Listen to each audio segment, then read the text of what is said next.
Hello guys, this is the Hexagon Zero and welcome back to another Multiplayer Mondays. Alrighty then, we are on the new second assault map, Caspian Border, and I managed to spawn in with this guy on the attack helicopter, and we're just kind of flying over to the A flag here, and he crashes into the flagpole, but that's alright. He does a fair job of doing everything else, kind of. But yeah, this is the new reimagined Caspian Border. You have already seen it from my commander view, the sky view, but this is what it looks like. They've given it a new autumn look, which I think is a genius idea. But it hasn't really changed the dynamics of the actual map itself, otherwise if you're going to rule out the fact that the mainly contested point is still D, and that now there's a giant freaking wall running in between the entire map. And by the way, trees are quite solid. Although why they should be able to stop a 3-ton piece of metal from flying through them, I don't know. If everything else is destructible, then that must mean the trees should be too. Anyway, yeah. So as you can see there, it looks like a giant bloody highway. It's not. It's a giant bloody wall. And I'm mostly going to be using the support class, assault class, engineer class, and recon class for this entire gameplay video. I do a lot of everything. What am I even typing in chat? Oh yeah, he says sorry. It happens to everyone. Well, it does. I wouldn't be able to get the helicopter off the ground. Anyway, yeah, I'm using the. Actually, I had the M60 E4 equipped, but I didn't want to use that. I pulled out the. What is this? The QBB951? It's a 81 round drum magazine support class weapon. It's a thing. And then these guys somehow managed to ram their jet, their Jeep into there.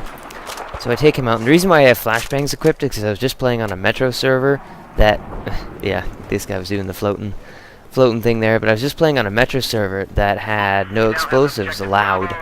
So flashbangs are still technically explosives, but the rule only gets enforced if you get a kill with any explosive. So if I somehow killed someone with a flashbang, then I would get a reprimand, and if it was my second offense, then I would get kicked. But that's through auto admin. If there was an actual admin, I would have been kicked outright just for using the flashbang, but typically there never really is. But anyway, this is when the tanks, to get to the other side, tanks can only come through 3, maybe 4 openings. There's the 2 gates on opposite ends. There's one here by the A flag, and there's one directly down on B, and then there's the collapsible points through the wall where you can actually roll the tank through. So I think there's about 4, there might be more, but yeah. Anyway, something new that came out a couple days ago is Battlefield 4 Platoons. They've brought it back from... they brought it back from Battlefield 3, Battlefield 2, essentially any Battlefield game. And it's kind of like, if you're more familiar with the Call of Duty Squads system, that's what it is. Except it's a little bit different. Number 1, it's called Platoons. And number 2, you can only have 100 members. Number 3, you have to be, well, it's a lot like squads in a lot of ways. And I'm actually shooting explosive barrels, trying to do the fire starter challenge, or thing. But this tank fires a AP shell directly into the top of that little guard towers, and these guard towers are positioned roughly every, I don't know, 20 meters on the entire map,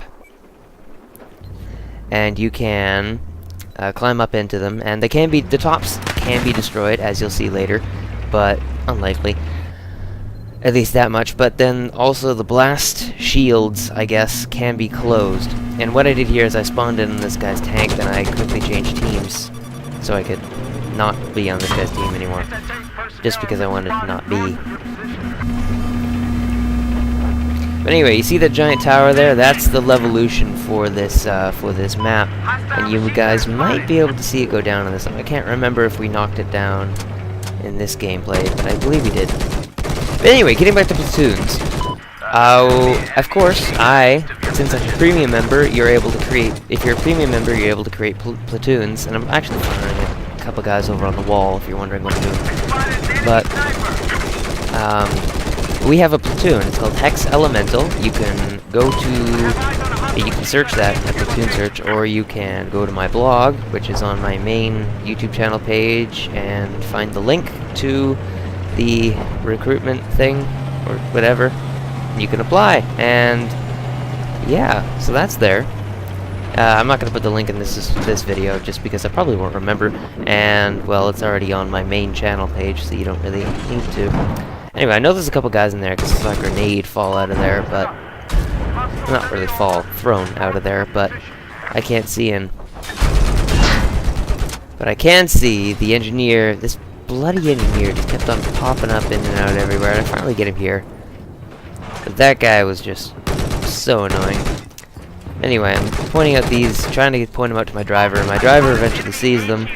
He's adjusting his tank barrel, and he shoots two of them, but there's one on the right side there that I'm slightly concerned about, because if his right tire tread gets too close to it, it'll go boom. There we go, he got rid of it. Because the M2 slams, while they do have a decreased explosion radius, from I don't know, was it 6 meters before? Now it's down to 3 meters. And I'm not sure what that guy was doing, but he's dead now.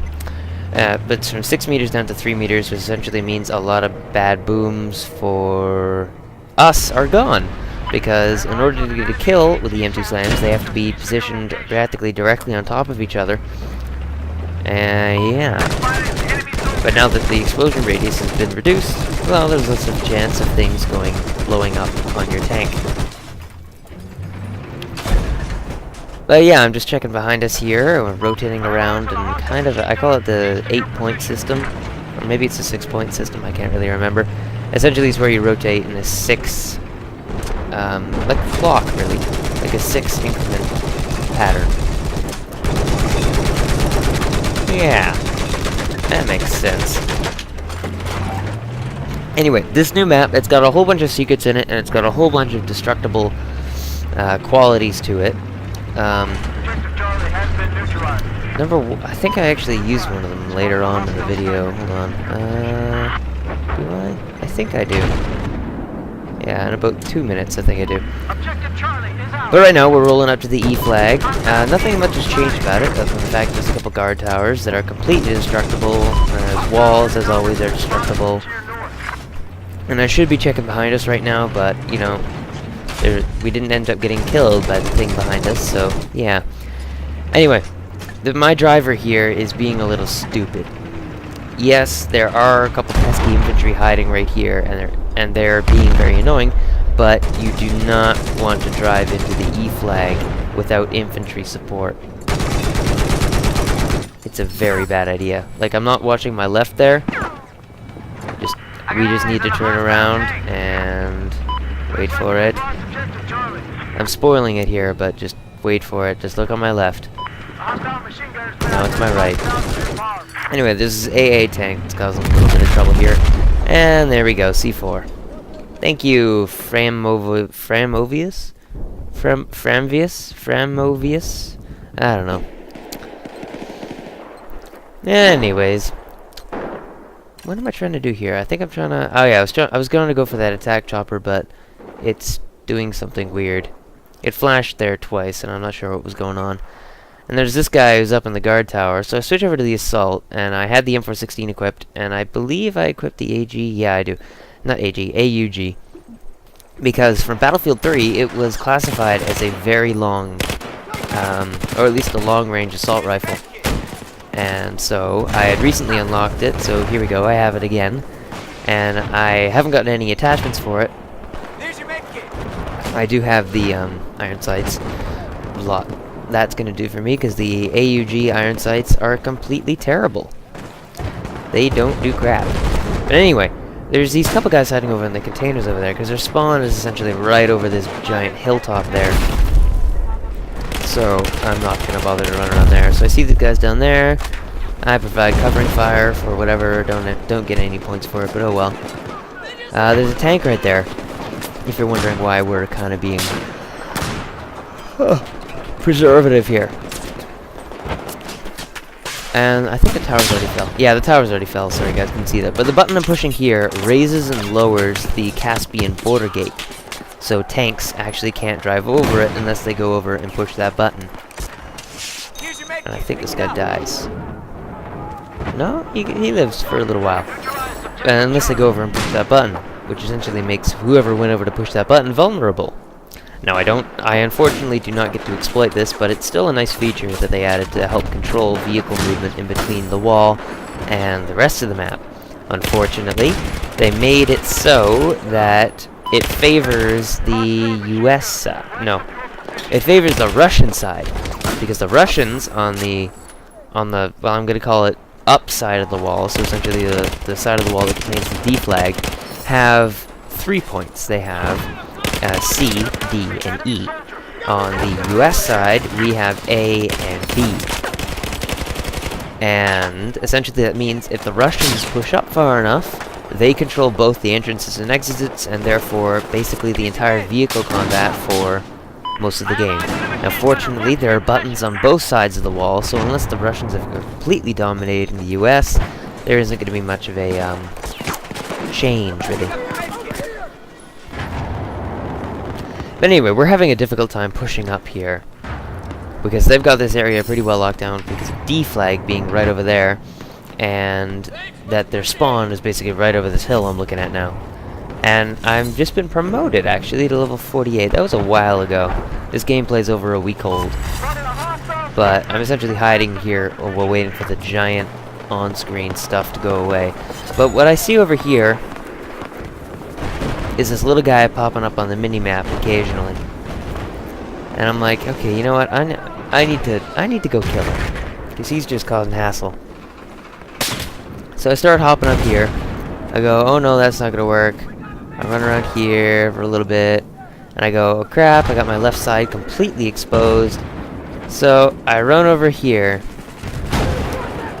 and this is the ironic part. See this guy here? He just comes down over here. He dies. I don't die somehow, and then I get killed by the guy I was going to go kill. Actually, I got killed by the AA tank, but that was right next to the guy I was trying to go kill.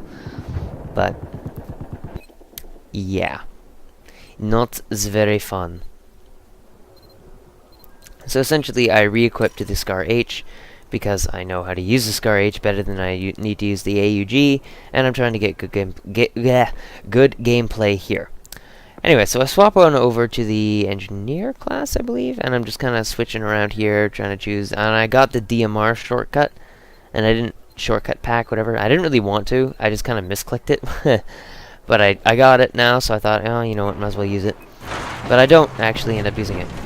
I switched it over back to the support class, and I'm using the QBB or whatever it is, and it's very good actually. It's got a nice long range, the bullet spread is not bad, it's got a nice big clip on it. It's not as good as the MG4, which I have unlocked now, and it is my favorite support LMG, so yeah. And I know it's kind of like the God support gun, because it's just a bullet hose, but still. Actually, no, bullet hose is too not good enough. Like, it doesn't do it justice. It's more of a... I go up and knife the guy just to make sure. It's more of a... MG4 is more of a... not a bullet hose. It's more of a bullet particle accelerator. Because it will fire rounds incredibly quickly, and it's very accurate. But anyway, this is an example of what one of those watchtowers look like when the top's been blown off. And essentially, it makes you fish in a barrel for snipers. Fortunately, the tower over there has been destroyed, so I don't have to worry about snipers coming from over there. And essentially, I am at the highest point on the map. I am not really worried about much, except for the snipers on the surrounding hilltops who are currently firing at us as we sit here crouched. But this guy tries to come up. I notice him on the minimap, and I just blow his brains out. Because, you know, I know how to do that. So essentially, the trees have been destroyed around C flag, so I'm kind of locking down C flag, waiting for our other infantry to push up. And we start to do that here once squad mate starts to move in, so I try and lay down some covering fire on the guy over there. There's a couple guys over here. I start shooting at it. I get him from a long distance. That just really demonstrates the long distance of this gun. But I get killed by the M240B firing from over there. It eventually dies a split second later due to sniper rifle. And that happens so much. Like, they kill me and then they die about half a second later. And I'm just like, oh, if they could have just waited like a second, I could have killed them. Or not died. So I pop into the buggy here, which I brought back from Battlefield 4, because not from Battlefield 4, from Battlefield 3, which they have revamped. And actually over on here, on the left side of the wall, there's this giant door that opens and closes, and it leaves enough room for the infantry to slide through, if need be. And maybe it's 5 openings on the wall that you can fit vehicles through, because currently there's a giant hole to the left of the giant blast shielded door hole. Anyway, I get up here and I immediately start getting sniped. So I pop down my tugs and my radio beacon, and I sit down and wait. And I've got my favorite sniper rifle, the M98B. In my opinion, well, it's actually not the... I don't consider it to be the best sniper rifle. I consider it to be the best sniper rifle that works for me. And I've said this lots of times before, but I'm going to say it again. It's got the highest bullet velocity of any sniper, and so that means that I don't have to, if they're moving from left to right, I don't really have to predict where they're going to be. I can do it, I'm just not really good at it. And then, if they're moving up and down, I can do that just fine. But distance-wise, the M98B is not going to be your choice. Now I've got the 8 times scope equipped here, so there's going to be, it's a little bit better, but me and this enemy sniper are having a little bit of a war here to figure out where, actually to try and kill each other. And eventually, from this distance, I start to get really unconcerned with him, because he's probably firing an SRR-61. And from this distance, he has as much chance of hitting me as he does the hilltop behind me. Which, you might be thinking, oh yeah, it's pretty good odds, but no, with the wall in between us, he doesn't got good odds. And also, he's got to hit my head, because at this range, the M98B has a damage drop-off. And I see this kind of sniper heaven here, and I get a hit marker, because I'm just kind of spotting everybody, and that guy just teleports, and then he leaves, and I think, yep, I get hit by the JNG-90 from all the way over there. I do not know how this guy made the shot. I think he used a variable zoom and bipod to make that shot, but it was a really good shot. I'll give him that. Anyway, I got my spawn beacon up, so I spawn in here, and I realize I have a parachute. So currently I'm using the assault kit. So I'm parachuting onto C flag, and I thought, oh crap, I'm dead. And I was, because I parachuted in slowly, and I should have accelerated when I started to get closer to C flag. So everybody saw my parachute, knew exactly where I was going to be, and put bullets in my face. But anyway, I swap out for the Cobra sight. I don't know, do I? I don't know. So I still got the laser sight equipped. Checking essentially all my equipped stuff here. I swap over to the... Huh. No, I have the R2 suppressor equipped, and I swap over to the standard barrel because I don't need the suppressor. So I check those, and I think... Do I swap over from hollow? I hope I do, because I don't like the hollow. The hollow sight's way too intrusive, and the reticle is way too big. If you're going to go with any sight, and you want to make it a short-range sight, make it a coyote. That will work almost every single time. Because it's got a tiny, tiny, tiny little thing, and there's this jet that's actually taxiing into our base, but it's got this tiny, tiny little bevel on the side of the scope, so it doesn't take up too much of your screen, and the red dot's really tiny, and it fits perfectly over your enemies' heads. But anyway, we're getting dominated, so essentially I'm just kind of changing up my class kits, preparing for the next round, actually, because I know we're not going to last that much longer here. So I believe I spawned back in, and my mistake, we didn't use the engineer class at all this entire game. Although I do have it selected. So maybe I do use it. I do use it, so I get back in the attack chopper with burnt... Does that say burnt? Torbuxen? I'm not sure what that means. And I can't read it, it's too blurry. It's too small of a screen. But this guy... he starts doing this, which is stupid, because we die right about here. We rotate around first, we get hit by something, and then for it,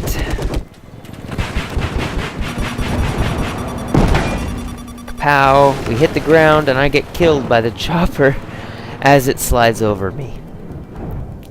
But there was a mother load of all guys right there, and I knew I should have started firing immediately, but, you know, I didn't, so whatever. So that's why you've got this giant string of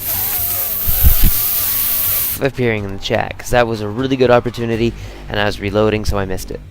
But anyway, that was the end of the Caspian Border round. My mistake, I did use the engineer class, but I did not fire any weapons from it, so it isn't technically in my book considering using the engineering class. Anyway, Caspian Border, I really like what they've done with it. The autumn theme is kind of unsettling. I wish they'd gone with more of a winter theme, but then they would have to deal with footprints, so I respect their choice. Battlefield 4 Platoons is out. Please remember to head over to my channel and grab the link to my blog to get the link to the Platoon system, or just search it yourself. And otherwise, I would like to thank you guys for watching. Please remember to like, favorite, subscribe, comment, and all the good stuff. And normally I run out of time by the end of this episode, and I really have to talk fast to get it all out, like I've just been doing, but I actually have about another 5 seconds. So I'm just going to continue talking at an incredibly high rate. So there's a couple guys in the chat. But anyway, we'll see you guys next time. This is the Hexagon Zero, signing out.